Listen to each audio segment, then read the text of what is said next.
नमस्कार, प्रभात साक्षी news network और आप सभी का स्वागत है।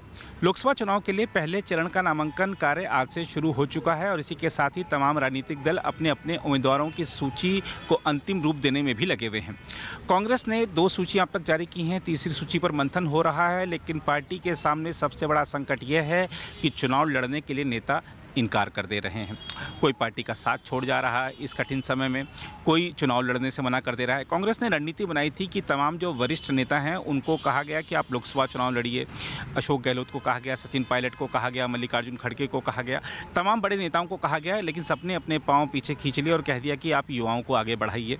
देखिए, जो चुनावी समर है इसमें कांग्रेस के जो अनुभवी नेता हैं, बड़े नेता हैं, वो समझ रहे हैं कि हालात बहुत विकट हैं, चुनाव जीत पाना बहुत मुश्किल काम है, क्योंकि 10 साल में जो विकास कार्य हुए हैं उसको लेकर जनता में सरकार के खिलाफ नाराज़गी नहीं है।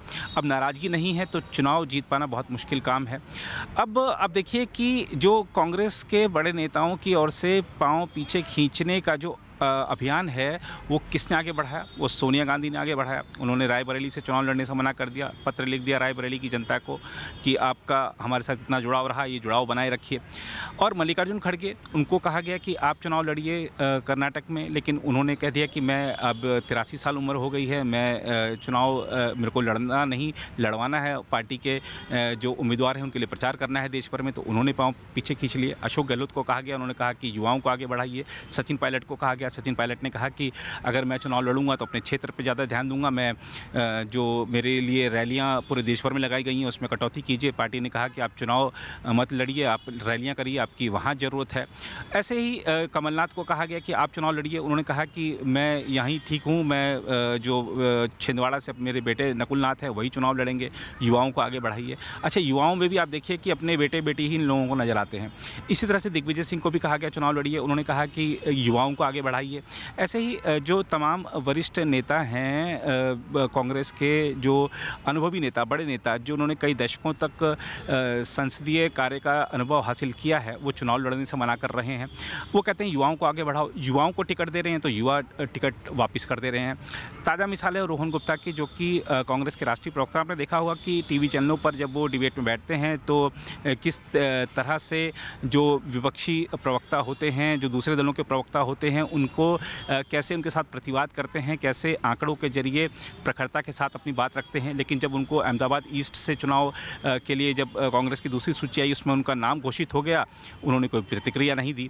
उसके बाद से खबर आई कि उन्होंने अपना टिकट वापस कर दिया है। उन्होंने सोशल मीडिया पर पोस्ट डाला कि मैं निजी कारणों से, व्यक्तिगत कारणों से ये टिकट वापस कर रहा हूँ।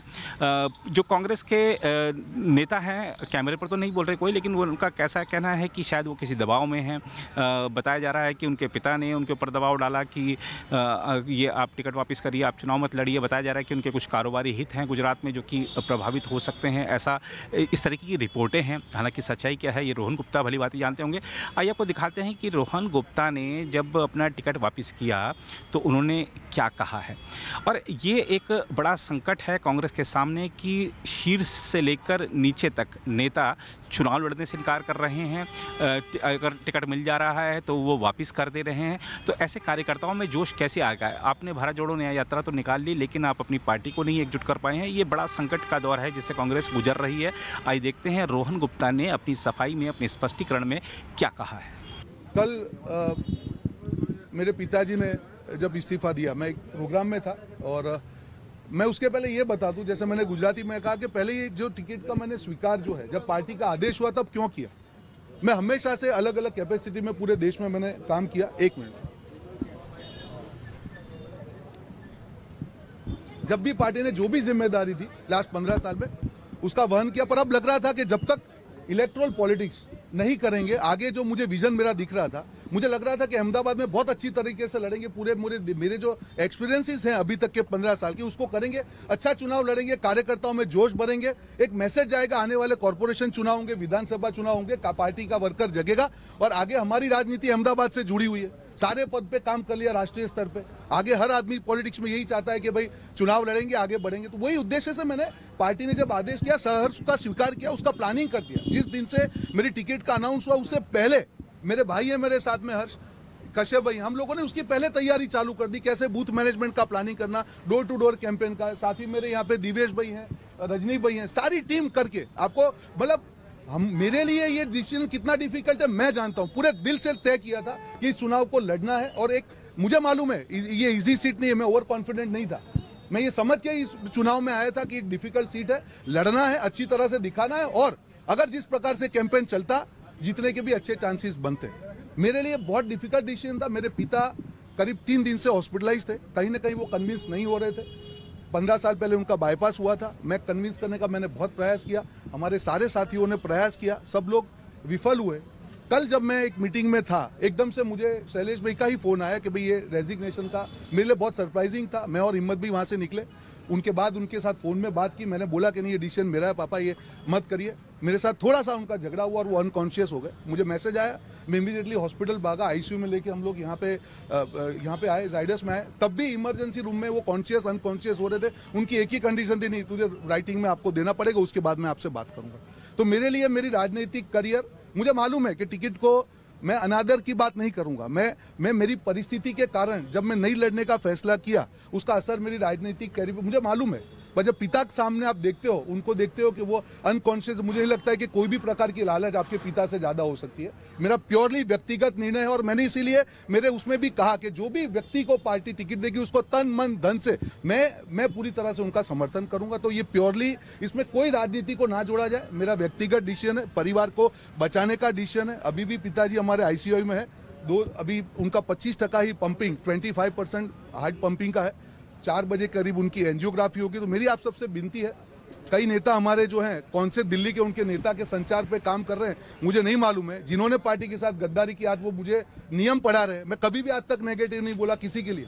मैं डिबेट में भी होता हूं तब भी व्यक्तिगत टिप्पणी नहीं करता हूं, पर उस व्यक्ति ने आज मेरे दिल पे चोट की है। उस व्यक्ति को मालूम था कि मेरे पिता के साथ में उनके व्यक्तिगत संबंध होने के बावजूद भी आज मुझे ईमानदारी के पाठ पढ़ा रहे, अपने गिरेबान में झांके और मेरी विनम्रता को मेरी मजबूरी ना समझे। अगर एक भी प्रतिक्रिया अभी आई उसका रिएक्शन मैं जरूर दूंगा। पिताजी को क्या डर था और क्या कौन लोग मिलने आए थे? चुनाव लड़ना रहा।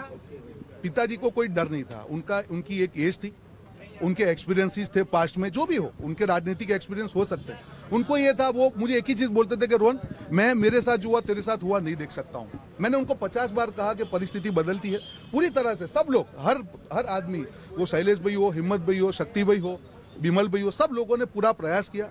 मुझे बहुत बड़ा आश्चर्य हुआ कि कैसे कल उनका, मैं कभी एक्सपेक्ट नहीं किया था कि वो रिजाइन करेंगे और उसके बाद में जो उनकी मैंने हालत देखी, 2 घंटे तक मैंने प्रयास किया समझाने का, मैं उसमें विफल हुआ और इसी कारण मुझे ये स्टेप लेना पड़ा। हार के डर से मेरी जिंदगी में मैं नहीं डरा हूँ। हार के डर से होता तो मैं टिकट ही क्यों लेता भाई साहब? हार का डर क्या होता है? कार्यकर्ता है, लड़ेंगे, मर थोड़ी जाएंगे यार। और मुझे मालूम है कि आयोजन से करके जो तेलंगाना में 4 सीट थी, 65 सीट कहां से आई? मैं वहां 3 महीने रहा हूं। मुझे मालूम है कैसे वोटर को जिस दिन लगेगा ईमानदारी से कोई इशू आपसे साथ जुड़ जाएगा, कोई हार का डर नहीं है। पूरी तरह से तैयारी से मैं लड़ रहा था और इस बार ऐसा चुनाव लड़ा जाता कि न भूतो न भविष्य थी। पर मेरी व्यक्तिगत ये आ गई, मुझे नहीं मालूम था और इसके लिए आपके सामने था।